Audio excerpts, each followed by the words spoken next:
Okay, hello everybody and welcome again to HRN for another live stream.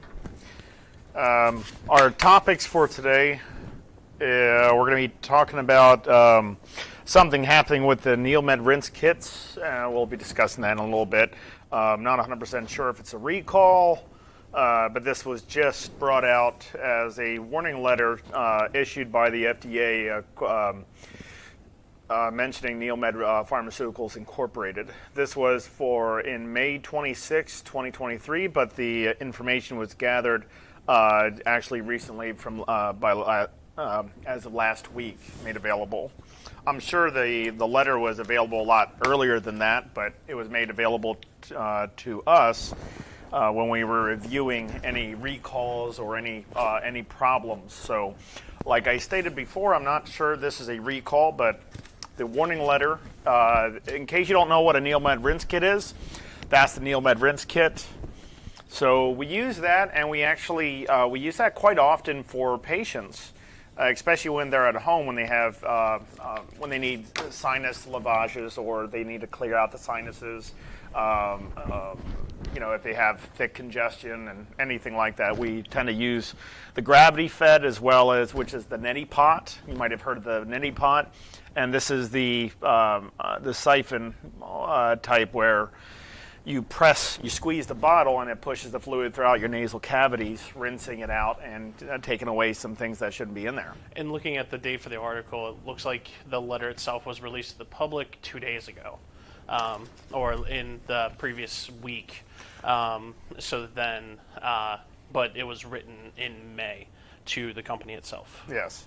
So I'm not going to go over all this because this will take up pretty much all of the time that we have for today. So I'm just going to give you a brief, kind of a brief point.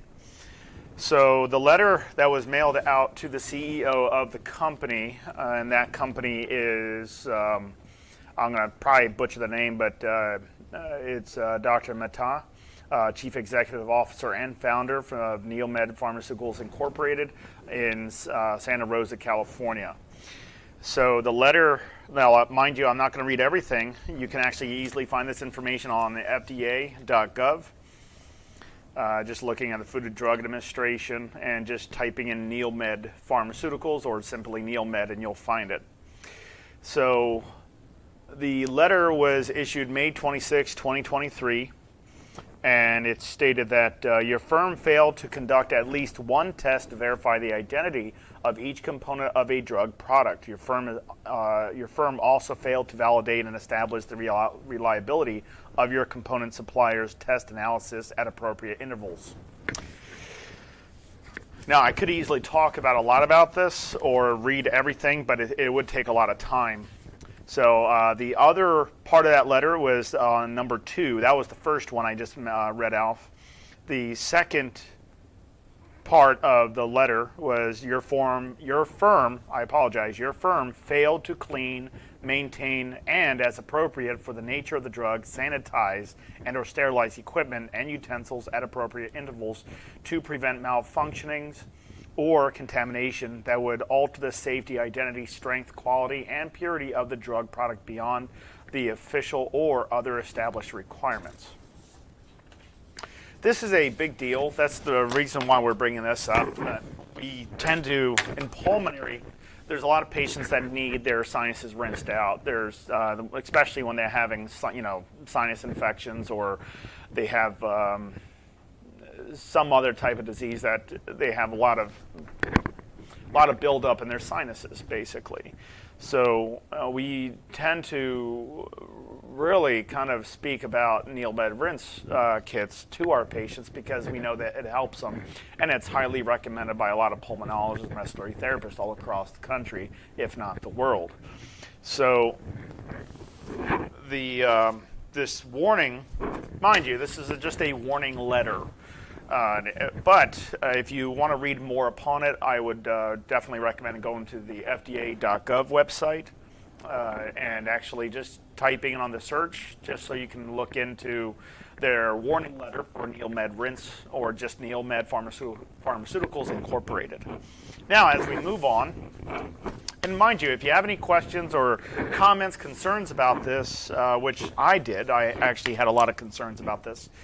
because these are things that we tend to, use for our patients. But this is very concerning, of course. But if you have any concerns, comments, questions, please write in the comments section. I'll be happy to address anything. All right. Now, how to use inhaler properly to get the best benefits. So do we have our inhaler set up and everything? We do not. I think this was a question from Facebook. From Facebook? And they were just looking to, just in general. Okay. Well, it's best to have a demonstration source so we can kind of demonstrate it. Let me grab this over here. I apologize for jumping off screen, but let me go ahead and grab this on. Grab this. Okay. So, does anybody know what this is? Write in the comment section if you know what this is right here. Okay, what is this called? Does anybody know? So for those that do not know, I'll give a couple seconds for anybody who wants to write that up there. If they know what this is. Okay. Diane says a spacer. Very good, Diane. That is a spacer. This is definitely a spacer. Now, what do we use spacers for? Well, the point of using spacers is sometimes we don't realize if we're using the meter dose inhaler correctly or not. So meter dose inhaler, we can just say albuterol, there's Symbicort, there's a lot of inhalers that are meter dose. The point of administration of a medication is to bring it to the proper deposition of that medication to go nice and deep into the source. In this case, meter dose inhalers for the lungs. So these meter dose inhalers, there is a way to take them properly. And why do we have a spacer involved with the meter dose? Well, a lot of people will take, and let's just pretend this is a meter dose inhaler. So the proper way of taking this is actually you would shake it up. If it's not primed, you'll already prime it. If you just bought it out of the box, if you just bought it and took it out of the box, you would shake it up, prime it, until you see a visible flow. Then you place it in the mouth, and as you're breathing in, you don't actuate it first. As you're breathing in about a quarter or an eighth of a breath in, you would actuate it at that time, keep inhaling, and then you would hold your breath for 10 seconds. Okay, so some people have a lot of problems with manual dexterity or taking a medication or even holding their breath for 10 seconds or a lot of other things.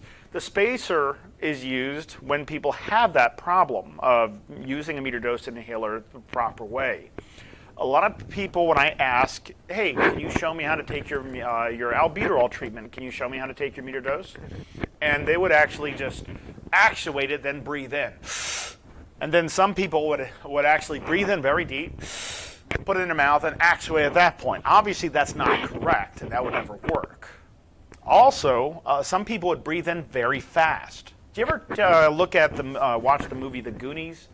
When Mikey, he would actually, at the very end, or anytime he took his medication, he would do it incorrectly every single time, probably not knowing the proper way of doing it.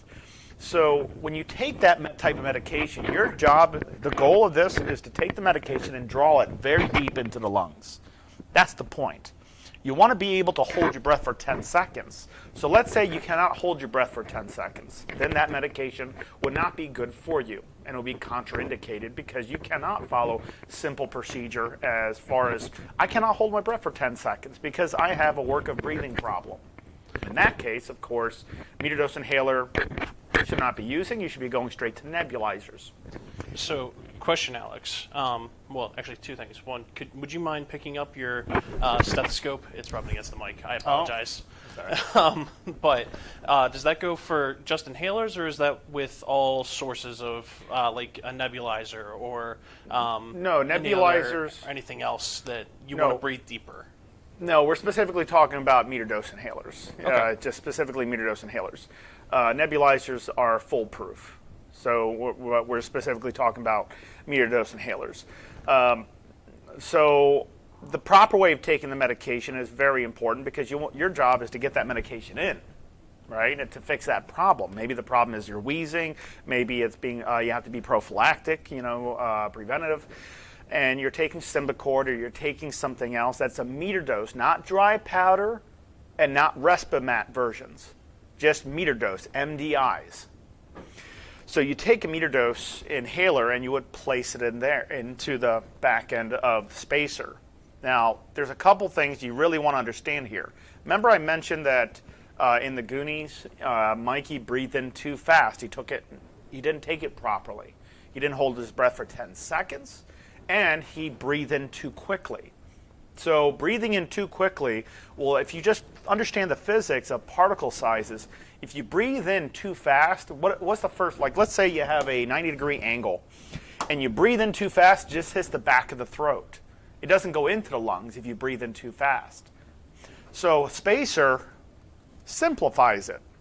You put your meter dose inhaler in, and I'm just covering up this whole, pretending there's a meter dose inhaler in there. Now listen to this. If I breathe in too quickly, do you hear that whistle? That sound? Does that mean if I'm hearing that, I'm doing a good job? No. It means you're breathing in too quickly. It's too fast. And that medication will just hit the back of the throat. It won't actually go in to you, making, having at least proper deposition of that medication to be sustained and realistic, for it to work is basically what I'm trying to say. Watch how slowly I have to breathe in order for the whistle not to be created. So I'm going to use my hand, my arm, just to show you this is me breathing in, so you can visualize it, because you might not notice me breathing in and out. So this is me breathing in, this is me breathing out. Okay, this is me breathing in fast. Okay, inhale, exhaling fast. So just so you understand.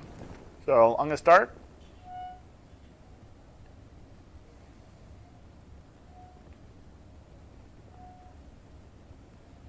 Did you see how slow I had to breathe in?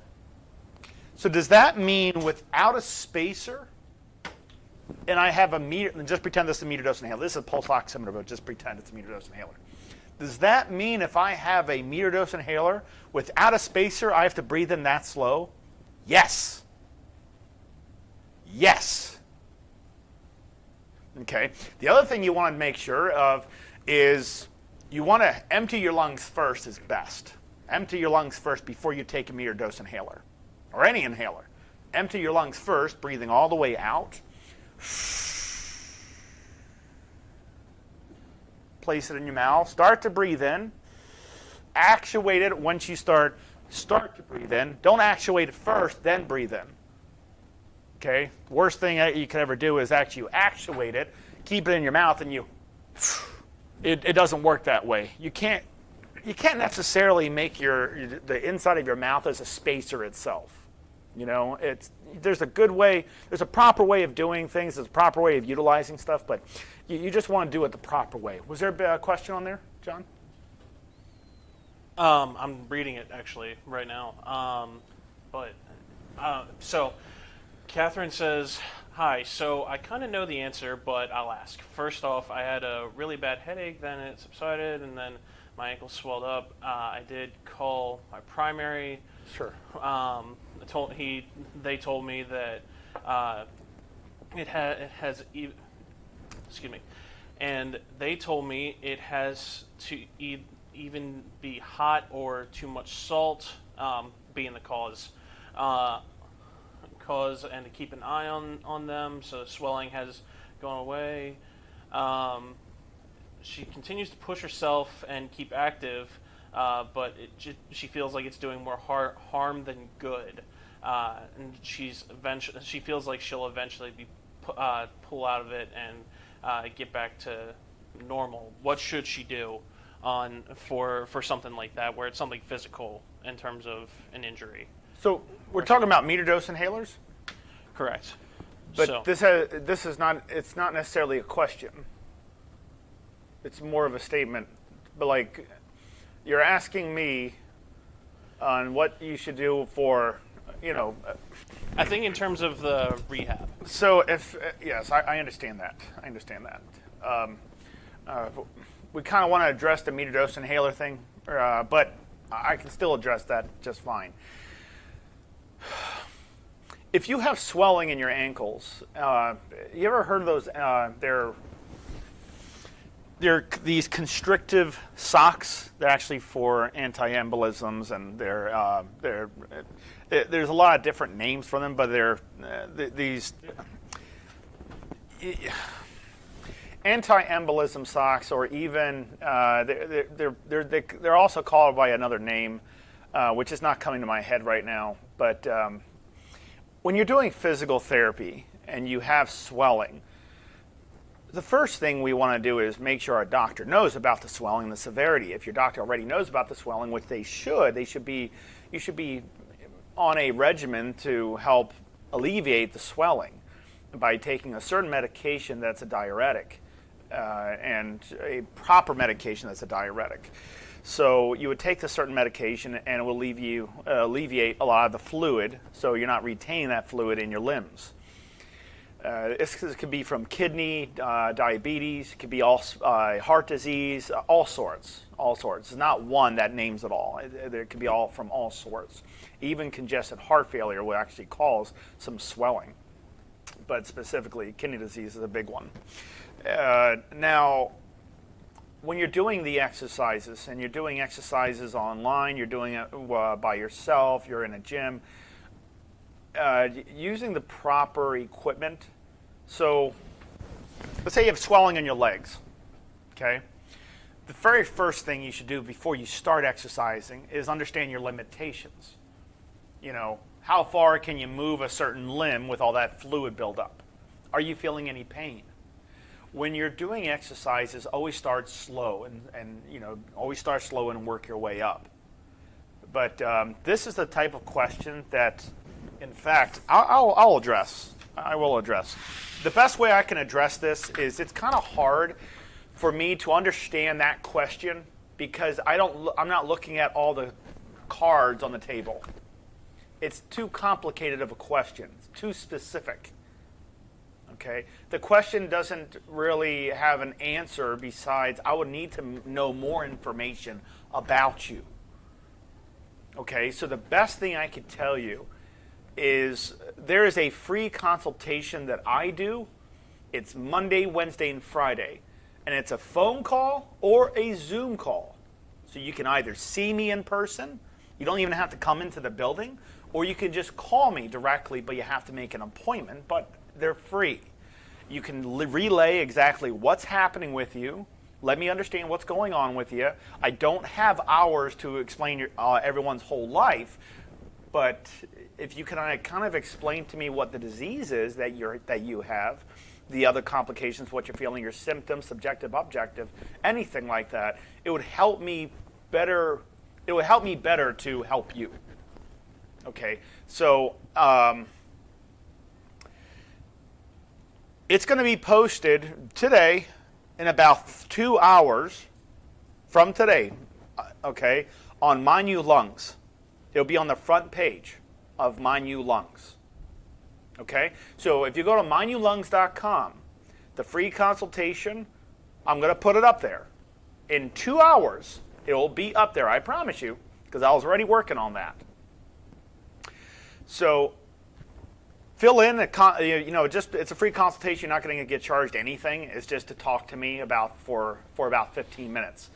And if there's something that I need to look at, let's say I need to look at a different specialist. Maybe I have to consult with another specialist because maybe the disease is very complicated.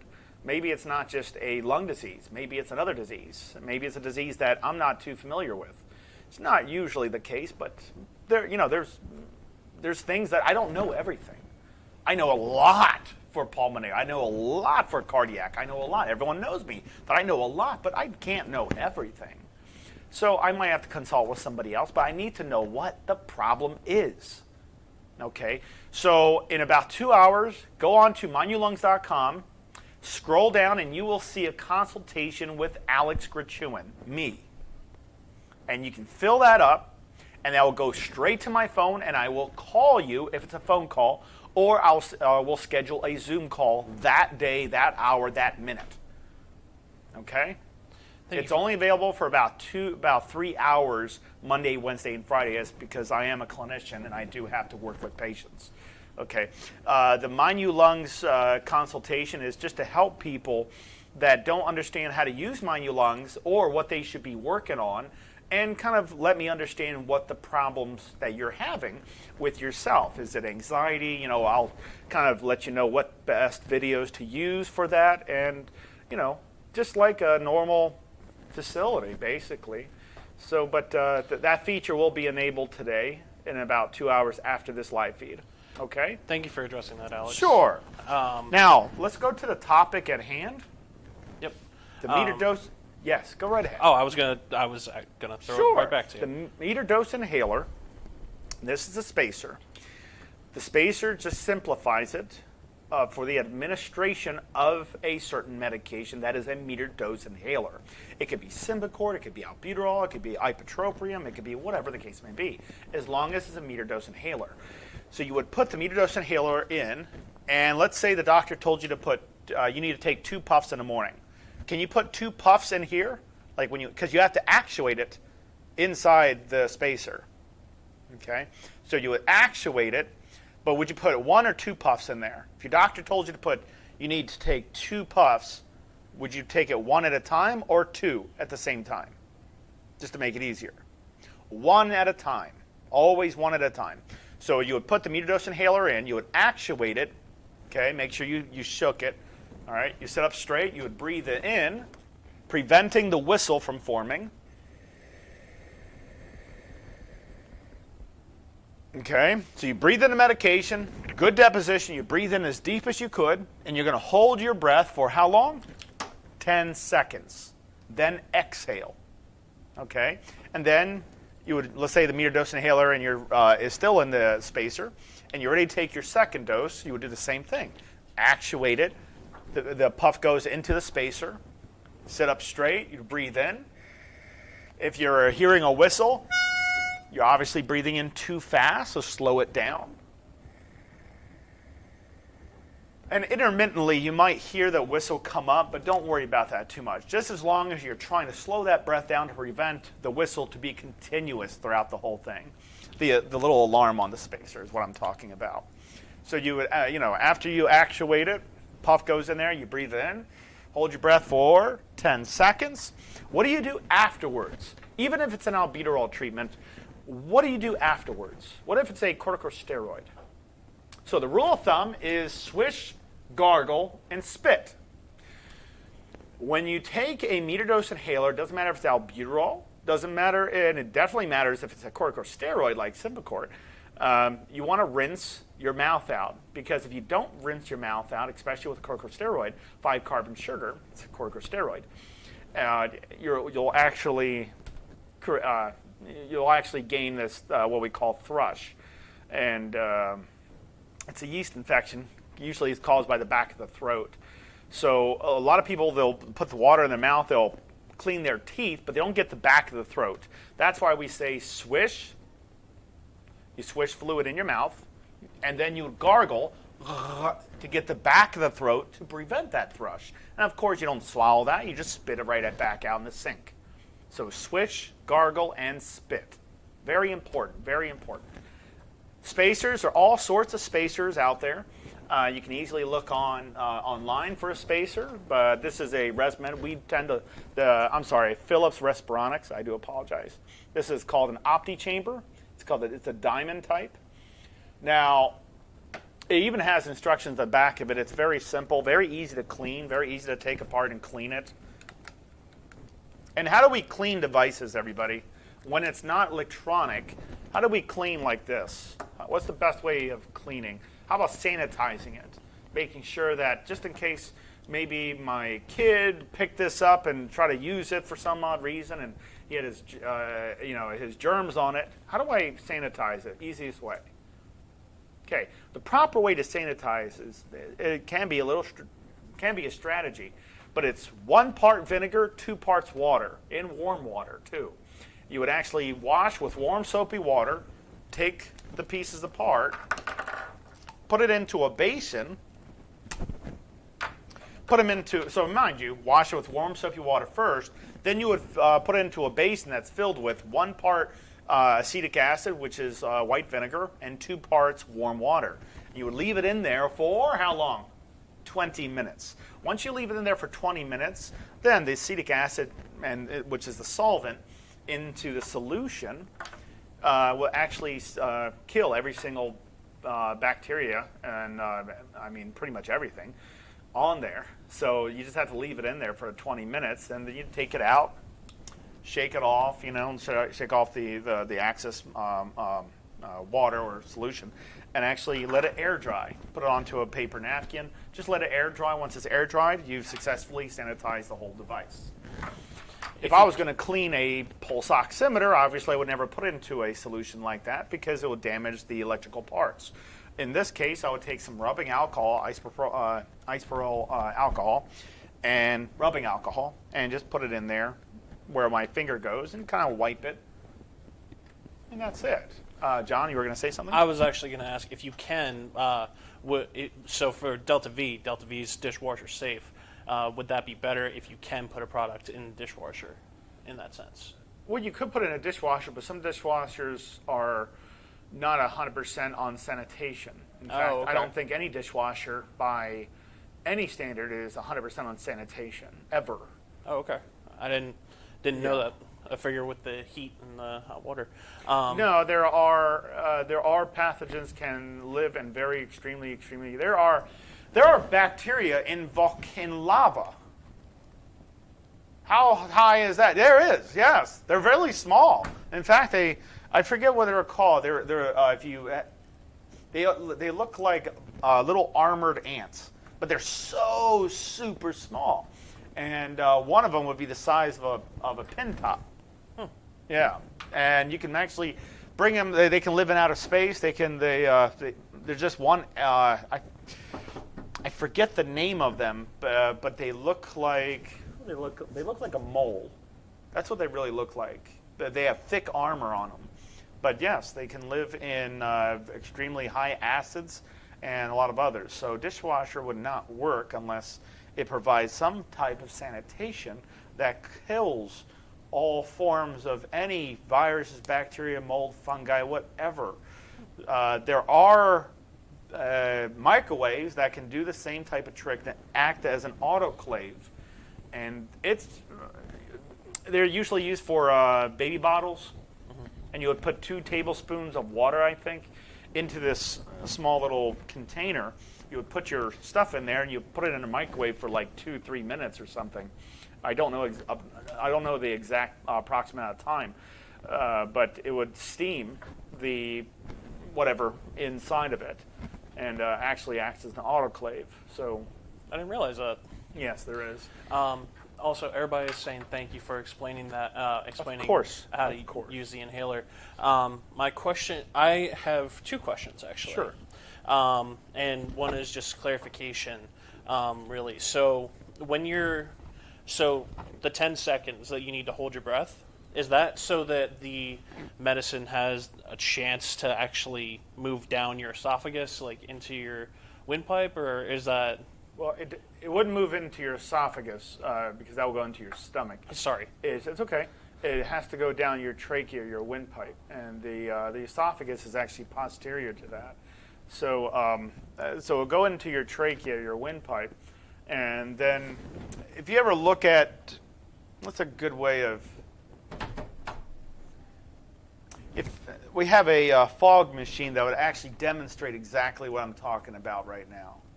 It would literally demonstrate it perfectly. If you take a gas, or let's take something more visible, and let's say a smoke. Okay, you see somebody smoking a cigarette. They blow it out. Does it go in a straight line? No, it never does. It comes out first as a turbulent flow, then goes from turbulent to laminar, and then it just kind of comes into a big puffy cloud. Okay, so that's with any gas will do that. When you direct the flow of air, or an air is a gas, but if you could direct the flow of air in a different way, basically as you breathe in, it comes in from laminar to turbulent flow inside your airways. And that's literally the definition. So when you hold your breath, you're allowing the particles to still travel down further into the airway, even though it's kind of creating this little puffing action at the very end of it because it's hitting resistance. Resistance meaning air. How light is air anyways, everybody? Does anybody know that answer? Neil Tyson deGrasse actually mentioned this, and it's kind of neat to look at how heavy air is. Like let's say this right here. I know what the weight is because I can see it, I can feel it. It's a little heavy, you know. It has some weight to it, is what I mean. Okay, now let's say there is a scale. I put this on the scale, I can easily measure it. How can I measure air? How can I weight air? What's the easiest way of doing it? Is there a way? There is a way. Of course there is a way. It's a lot heavier than you think, too. A lot heavier than you think. Does anybody, any answers up there? Well, Catherine says that air has no weight. So, that was... Who said that? Catherine. Catherine, you poor thing. That was very poorly timed. All right, Catherine, air definitely has weight. Or else, what's the point of barometric pressure? That's a weight. Nitrogen is a weight. The more nitrogen, we're at sea level, you're at the highest amount of nitrogen, and that provides a weight. Of course, air weighs it. Wow. Yes, air does have a weight. The easiest way to measure air, okay, to weigh it, is take a chamber, and you can't put a scale. You can put a scale underneath, let's say, an air chamber. You can put a scale underneath the air chamber as long as the chamber is like, let's say this is the chamber, and it's not a box. Let's just pretend this is a simple chamber, okay? If I took the contents out of the chamber and still it's an empty chamber, I put a scale inside of it, okay? I put a scale inside of it. I can't measure air that way. I would have to create a vacuum, just like space. It's a vacuum. So a suction cup is what I'm talking about. You put a suction cup underneath and you weigh, and it can be weighed. Air can be weighed that way, where you provide a suction cup. Suction cup is nothing, it's not glue. It's not necessarily sucking on it. Okay? You're weighing air, and air at sea level is very heavy. Very heavy. Very heavy. Okay? You're talking about 760 millimeters of mercury. What does that mean? That means there's a lot of weight in the air. That's what barometric pressure. How much pressure is it forcing onto the surface of any surface in the world? It's pressure. The pressure is very light at higher altitudes. At sea level, all the way down to sea level, the pressure is at its highest. Okay? Sorry to say, but yes, air is definitely not weightless. It's very heavy. All right? You just don't understand that because it feels like, oh, it's nothing. I can run through it and everything. No. The whole thing with windmills and, being aerodynamic is because you're hitting the force of air pressure. And being more aerodynamic means it can squeeze through that pressure easily. I couldn't believe I got that answer. Did you ever notice on a spaceship, it goes up for a little short period of time, and then it turns at a 45-degree angle? Why does every spaceship that has to go in outer space have to make that turn? Because if it tried to go straight up, it would burn all its fuel because there's barely any pressure up at the stratosphere. It would burn up all its fuel. It'll take up all the fuel. So it stays on an axis because now it's using surface area to reach up, and it has to go about 7 miles per second, which is about 25,000 miles per hour, to go to Earth's orbital.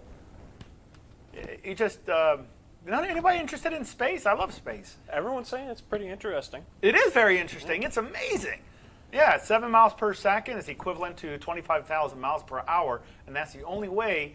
That speed is the way of how you can get out of the Earth's gravitational pull. You know, it's just like saying if you were strong enough, let's say somebody was strong enough to take a baseball, okay, and throw that baseball so hard around, and let's say this is the Earth, so hard at a certain speed, and that is how fast? You guessed it, okay? If they can throw that that ball so fast, just at the direction of the Earth's plane, it'll actually travel around the Earth continuously, not stopping as long as it's not hitting something.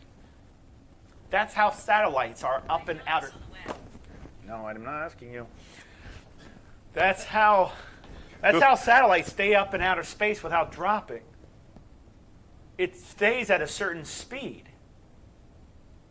So it's interesting. It's hard to go through, physics and stuff like that. We don't have the time to go over. But it's very interesting. I would definitely look at it. But so, Alex, would you be able to tell us a little bit about My New Lungs before we move on to our next topic? Well, like I stated before on My New Lungs, if you're wondering if you should be on it, you have a question about it, or you want to know, you want to let me know as a clinician, you want me to know exactly what you're going through.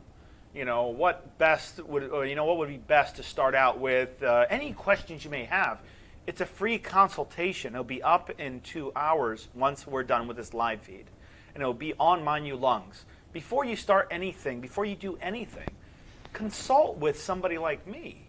And you can even consult with the doctor. Or, I'm under the Maryland Board of Physicians, but I'm a respiratory care practitioner by license. I've been a respiratory therapist. But you can consult with not just me, with anybody that's a clinician, a licensed clinician. Okay?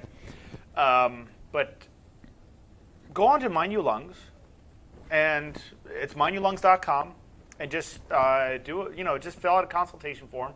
I'm not going to get you to do anything besides talk to what you want, what questions you have, answering those types of questions, and how to work My New Lungs out. It's a program that works very, very well, as people know. But sometimes, even though we make it as easy as possible, sometimes things can be a little confusing for somebody, especially when they're not really, understanding technology as well. And you don't really need major technology, education on that. But that's what we're here for. We're here to help guide you. And if that's what's stopping you because you're afraid of a computer, you got somebody like me to kind of help you move along. So just go on My New Lungs. In about 2 hours, consultation. You can ask me any questions you want, okay, as it pertains to pulmonary. If you ask me how to change a muffler or how to do something else, I might say I cannot answer that at the present time. But I'll have exactly the perfect resource to go to in case you do ask me a question like that. I'll just go on Google. So if anybody is wondering what the link is, you can actually find it in the ticker, our new HRN live stream ticker, in the bottom of your screen. The My New Lungs link is going across right now. So if you are wondering about what the link is, it's right there. So Alex, our next topic. This was a question that was brought up from Facebook as well a few weeks ago. And how can people cope with the summer humidity and how it affects their breathing?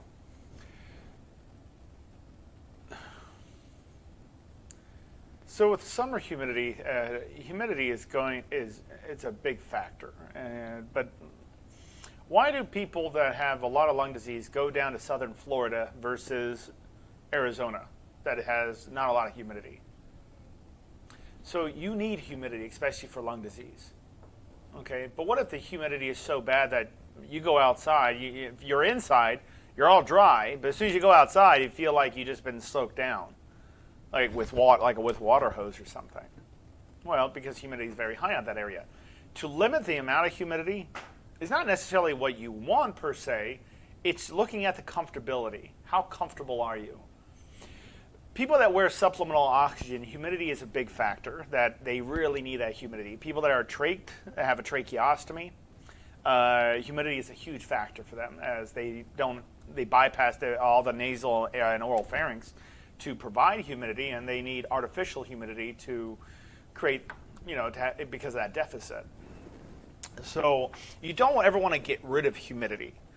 And for people that don't know, in let's say a dry area, you can drive a vehicle, let's say at 50 miles per hour, and it won't, and outside, let's say, is 100 degrees in temperature, Fahrenheit, 100 degrees.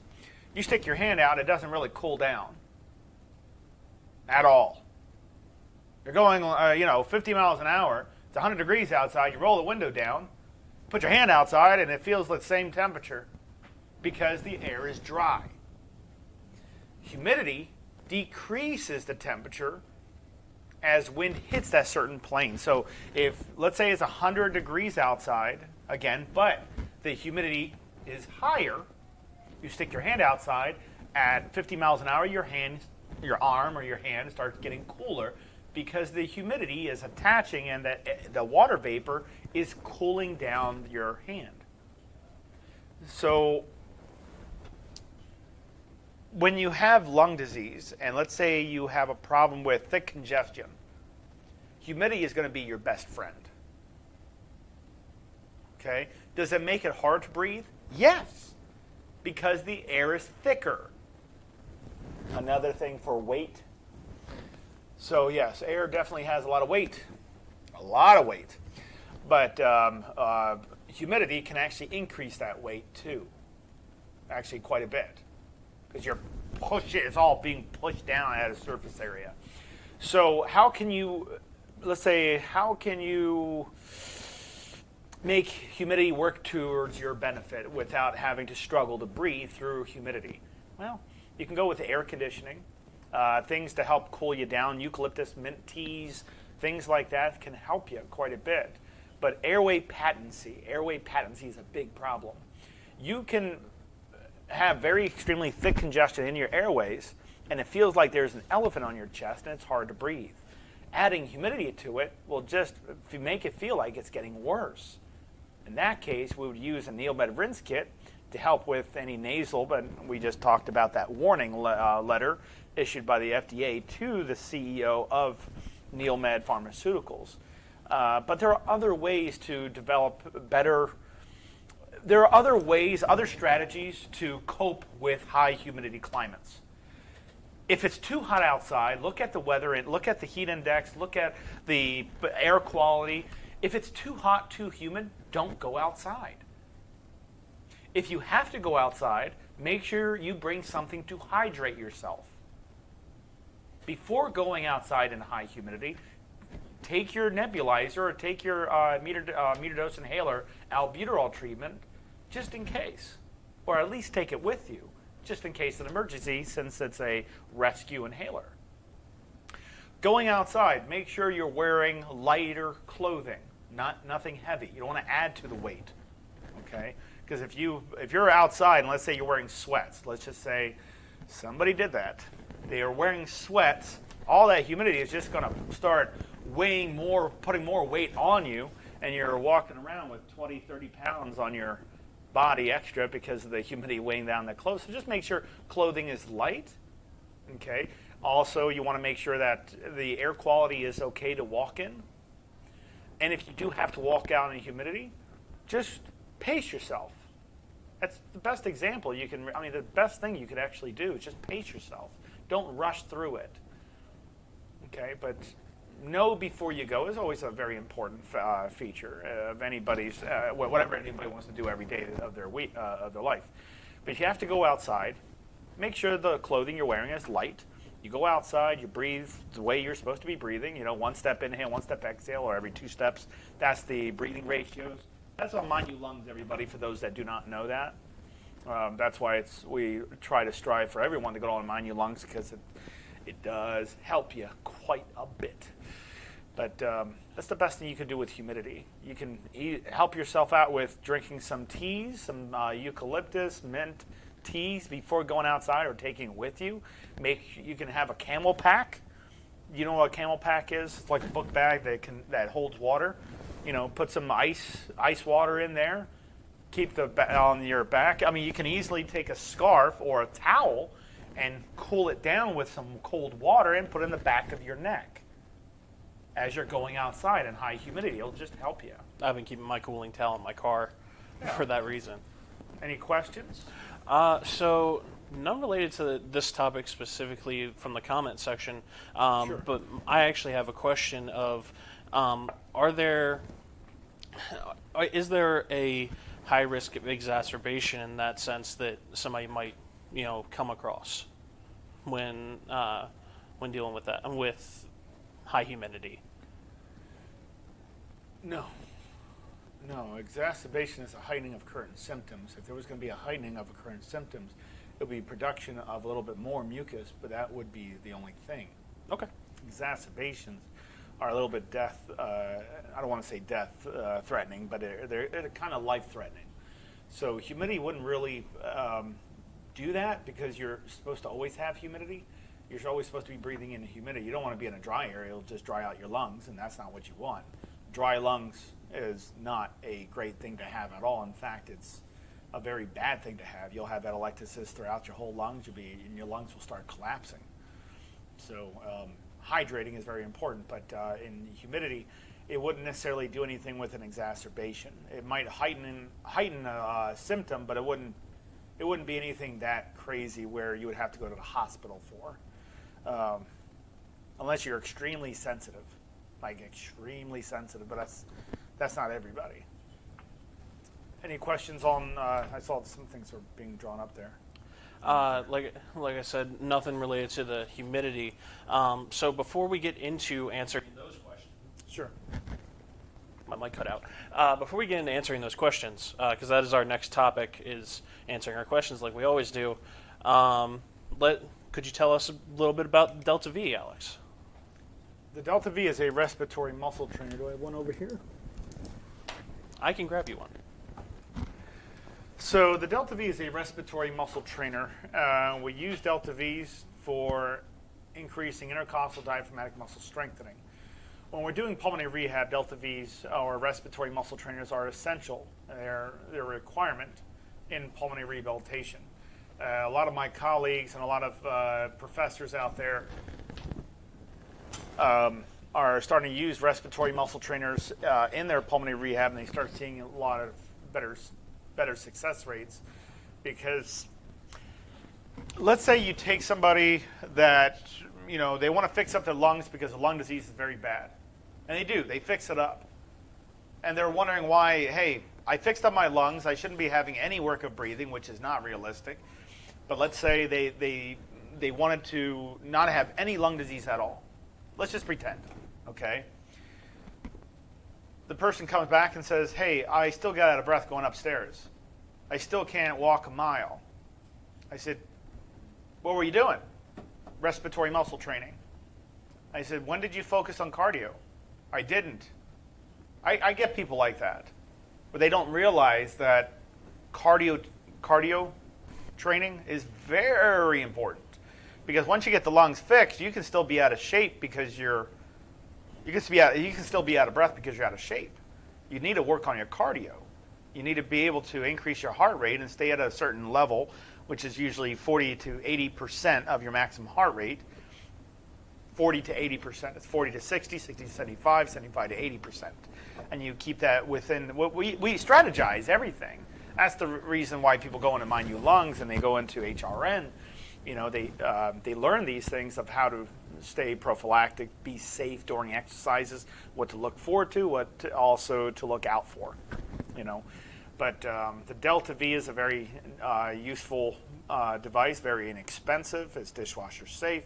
It's also, you can boil it. But yeah, it's the device that you can actually attach to an Incentive Browner, which no devices out there have. And a lot of the clinicians love that feature because a lot of patients don't know if they're improving or not. They just think they are, but they actually can quantify it. It's just this little cheap and expensive thing. And And that device is going on Amazon pretty soon, so be on the lookout for that. But yeah, respiratory muscle trainer. We need to be able to increase surface area in the lungs to open up the lungs more when somebody breathes in. Sometimes they don't have enough strength because of all that scarring. They sometimes feel that they can't catch the breath at all. Sometimes they feel like their congestion won't come out. That's what that device does. It fixes that problem. It's like a weight. You go into a gym, there's a bunch of weights. So it has settings just like that. A lightweight, a little heavier, more heavier, and it has settings from 0 to 7. Anytime a 0 setting is used, it's usually used for incentive spirometry measurements, measuring how deep you can breathe in by attaching it to an incentive spirometer. And that's what a Delta V is. Thank you for clarifying that, Alex. Sure. If anybody is looking to pick up a Delta V, you can pick them up at deltav.rehab. That link is going across the ticker at the bottom of your screen right now. So we'll start with Judy's question. Sure. She has her question is that she doesn't have an incentive spirometer that it fits on. What should she do? She can pick one up on our store. Well, I mean, all incentive spirometers have a 22 millimeter diameter. That's what this is. So they do fit on them. I don't understand what kind of incentive spirometer. There is no other incentive. I mean, there might be a trashy incentive spirometer that they made that may not fit, but it might not be an FDA-approved one. You want the FDA-approved incentive spirometers, and you take the original mouthpiece that's on your incentive spirometer and pull it off and replace it with this. Now, on our new Delta V, on our Delta Vs, we're sending out corrugated tubing, so you don't have to keep changing out the mouthpiece. You just replace the tubing itself. Again, I apologize. I thought we would have a demonstration device so I can show you, but obviously I don't have that in front of me. But I guess on next live feed we'll do that. But those mouthpieces easily come off. They were designed to do that. I hope that helps. Who was that? That was Judy. Judy. Okay. Judy, I'll bring something in. I'll show it next time. Okay, on our live feeds with all of our devices, including with a meter dose inhaler, and go over the spacer again, since a lot of people found that information being very helpful, and I'd love to be that help. So Catherine is asking, can prednisone take place of the inhaler to open you up? Well, so yes, it can. Of course it can. But prednisone, when a doctor gives you, okay, the usual patient I usually would see is they have 3 types of inhaler medications. They would have something that's a rescue inhaler. They would have an inhaled corticosteroid, and they would have something that's an inhibitor, which we look at as a LAMA, long-acting muscarinic antagonist, LAMA. It could be a LABA as well, but something that's prophylactic, something that's what we call maintaining the airways. So you have albuterol, let's say you have ipratropium, and you have Advair. That's what I usually would see. Then I will also see an oral steroid, like prednisone. Sometimes low doses, sometimes high doses. The usual I see for maintenance doses are 5 to 10 milligrams. Usually if I see somebody who just came out of the hospital, they'll be on 40 or 60, and they're being tapered down rather quickly. Okay, but I would never stop those medications, especially when the doctor says that patient needs it. Okay, because to get a medication, you have to need it. You can't just get it just because you want it. It has to be a necessity. Just like being in a HRN program, not to mind you lungs, but the HRN program, you have to need therapy for your insurance to pay for it. So if somebody comes into therapy and says, hey, I'm just a little out of shape, I have no lung disease, insurance will say, join a gym. That's all they'll do. But if you have a legitimate disease that the insurance does cover, just lung disease that's moderate to severe, then of course your insurance will cover you. But a doctor won't give you a medication because he or she will think it works. Your doctor's writing it up because you need it. So I would never replace an inhaler or replace prednisone with an inhaler. Prednisone is a very high-level corticosteroid, very high level. Okay, meaning, what is the relief rate off of albuterol? Does anybody know what the relief rate? Meaning, you have somebody who's wheezing, they take an inhaler. How much does it have to relieve you from wheezing? And it's not 100%. Does anybody know that percentage? It's about 12%. That's it. About 12%. Some medications will give you a 20%, maybe 30%, 40%. But when you're looking at something with the highest relief value, you're looking at something with the highest side effects. How many side effects come with prednisone? A lot. A lot. But it has the highest relief value. If you want something that works, but it only relieves you with a little, only relieves you by a little bit, that's all you need. It's all you need. You don't want something that gives you 100% relief like that. You really don't want something like that because you will get the highest side effects. You'll have a mile-long list of side effects. What are the side effects off albuterol? Jitteriness, what else? Tachycardia, what else? Those are not a mile long because the relief value is not that high. Okay? You want something that has a high relief value and does the same job, that doesn't give you a lot of side effects? Congratulations, you won't find one. Okay? All medications, everything you take has a side effect. If I drink too much water, what happens? If I eat too much food, what happens? Everything has a side effect. Everything. If I breathe too much, what happens? Start getting lightheaded. If I inhale too much oxygen, everything has side effects. But medications, they're not meant to give you 100% relief value. But if you want the highest relief value, prednisone is a very high relief value, especially for breathing complications. But it does have a long list of side effects. But we look at, if this is going to work on you and it's going to relieve those symptoms, and it's only a temporary source until we find a best way to handle this, I'll put you on a lower dose where you barely would ever feel any of the side effects. You know, there's a lot of doctors that know this.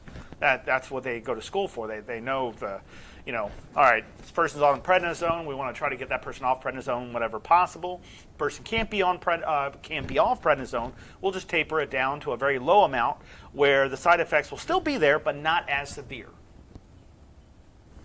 There you go. And it's probably not the answer you wanted, maybe, but at least it's the truth. So the next question is actually about the Delta V exercise. Glenda, who has been doing her Delta V exercises, but she says she's a bit confused. Should the 10 minutes be incorporating all directions, or how should she be doing them? So when you're using a respiratory muscle trainer, your session time is 10 minutes. And it's 10 minutes 6 times, which is the total of 60 minutes in a day. Okay, so 10 minutes. Now, if you worked on, let's say, you did side, and side, and you did that for 10 minutes, there's your session. If you try to incorporate everything for that 10 minutes, there's your session. Your job is to inflate your lungs and try to keep inhaling while those muscles are starting to get a little stronger. They're starting to get stronger, and then you notice on your incentive spirometer, you're getting higher on your volumes. And that's what will happen if you do it correctly. So whatever it takes to do that, 6 times 8, 10 minutes each, you do a variety of exercise or stick with one that you like the best. It doesn't matter as long as you're getting the results you want. Now, if you did side and you're working your right side only, remember, you're supposed to be tilting 90 degrees, not like this. Okay, you're supposed to be 90 degrees over. You're physically pushing one side of your diaphragm. You can't do that by just tilting your head one direction or the other. You have to tilt your whole pelvic. You have to, your whole, geez, let me show you. It should never be this confusing. But sometimes we get confused. On your lumbar, you have to be moving 90 degrees. If you cannot do that, then you cannot do that exercise. Okay? This whole torso has to be moving 90 degrees.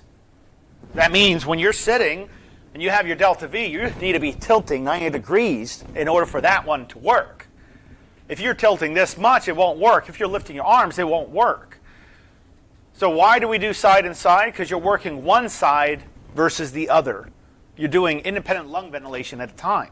See, if I do this, I try to breathe in really deep. Physics prevents me, as long as I keep my elbow in my inner groin area, okay, on the side of my groin, if I breathe in without lifting my elbow, if the diaphragm opens up, if I'm putting my elbow and keeping that snug in there without lifting it, physics just pushes on one side, and I'm actually inflating my left lung than my right lung.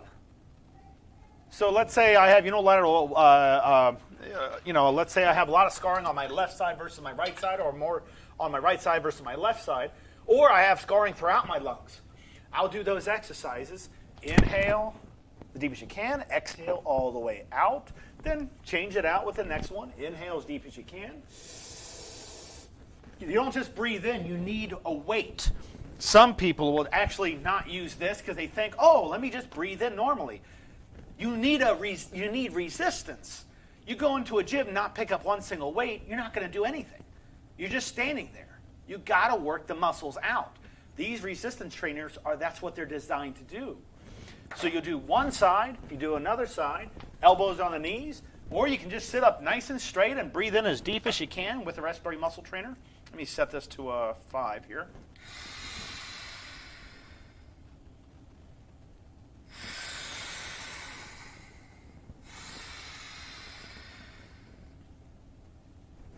Once I reach the peak of my breath, I try to keep pulling more air in, even though it feels like nothing else is coming in.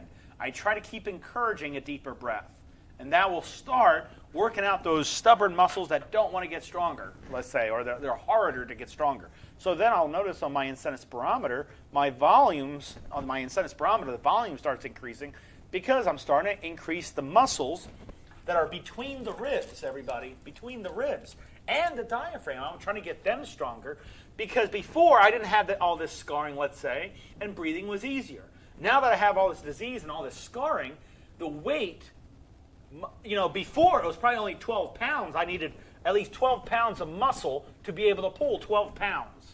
To open up those lungs probably takes 12 pounds of pressure. Okay? Now, because of all that scarring, it might need 20 pounds. Because all that scarring created so many fibers that it creates more resistance. It's like stacking 1 pound weight onto another pound, onto another, and another, and you're using 1 pound weight, but because they're all stacked, you have 20 pounds. It's like that. Each scar adds to more resistance. And because of that, those lungs probably can't open up all the way because those muscles are too weak to move that much of a weight. The lungs, because of all that scarring.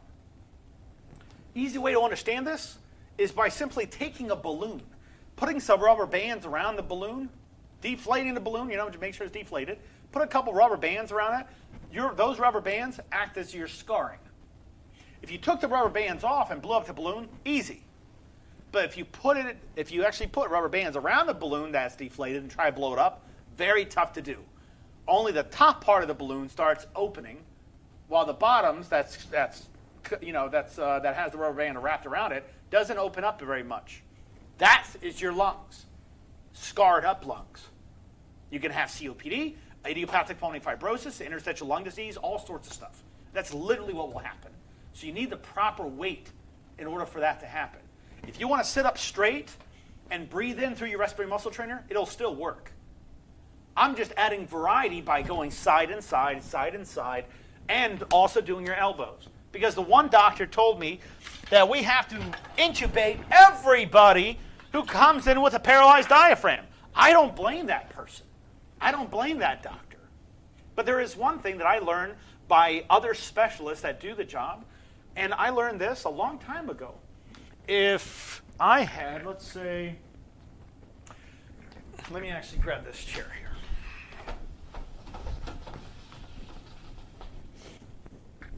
Okay. So technically, my diaphragm needs to expand. If this diaphragm is paralyzed, I cannot breathe. That is false. Completely false. Let me show you. Okay? I am not telling you, I'm not trying to say, oh, I found out the answer to everyone's problems. Okay? This is not a gimmick. This is just simple science. This is simple anatomy. Okay? You have two sets of muscles. You have muscles in between your ribs, therefore inhaling and exhaling, and on the diaphragm, same thing. Okay? Two sets of muscles. They both pull because muscles never push. For instance, an arm. One bicep to pull this arm, tricep to pull it back. Every muscle never pushes. They can only pull. So, if I do this with a respiratory muscle trainer and I lean over, okay, that means I'm preventing my diaphragm from opening. And I inhale, my back starts inflating. The back intercostal muscles starts inflating. I'm training my patients in case anything like that ever happens, that they have a paralyzed diaphragm, they will still have the ability to breathe deep without a diaphragm working efficiently. We do that all the time. This is simple science, but if you go to somebody who is not a specialist, hospitals don't really carry a lot of specialists. If you need to go to a specialist, usually you get a consult to go to a facility to go to a specialist. But if you ask somebody that's a specialist, they should give you a good answer instead of saying, sorry, nothing can be done by that. Worst answer to give anybody. There's always a way. There's always a way to fix something. There's always a way. I have never, ever seen somebody not be able to do what they want to do within reason, as long as it's realistic. Everybody says thank you for all the knowledge that you're sharing. Of course, not a problem. Thank you, everybody. Thank you. And there was a comment on YouTube by a gentleman gave us constructive criticism. I really love that. I can't tell you I thank you how much. It's not rude at all, but it's a great constructive criticism. It's basically the mic and some of the talking and everything. If you ever find anything with our feeds and you want to kind of relay something over to us, maybe you can't hear it very well, or maybe something, or you think might be best to add different colors in the back, whatever. Whatever the case may be.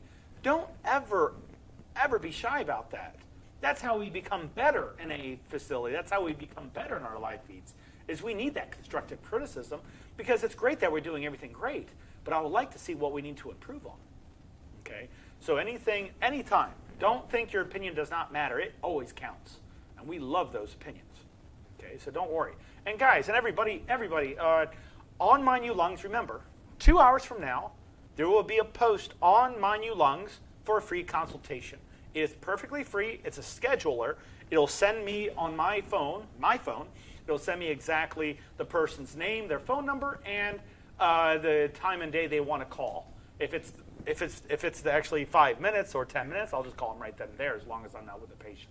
So please utilize it. It's free. Before you even start in My New Lungs, try it out, and plus you'll get to talk to me. Yours truly. And we all know you love talking to your patients. I love talking to my patients, but some people are just confused, and they shouldn't have to be. There's always a good way of doing something, and some people just need that help, and I'll love to help them, as long as they're willing to be helped. All right. Well, thank you so much, Alex. Thank you so much, everybody. That is all we have time for today. Thank you, and have a nice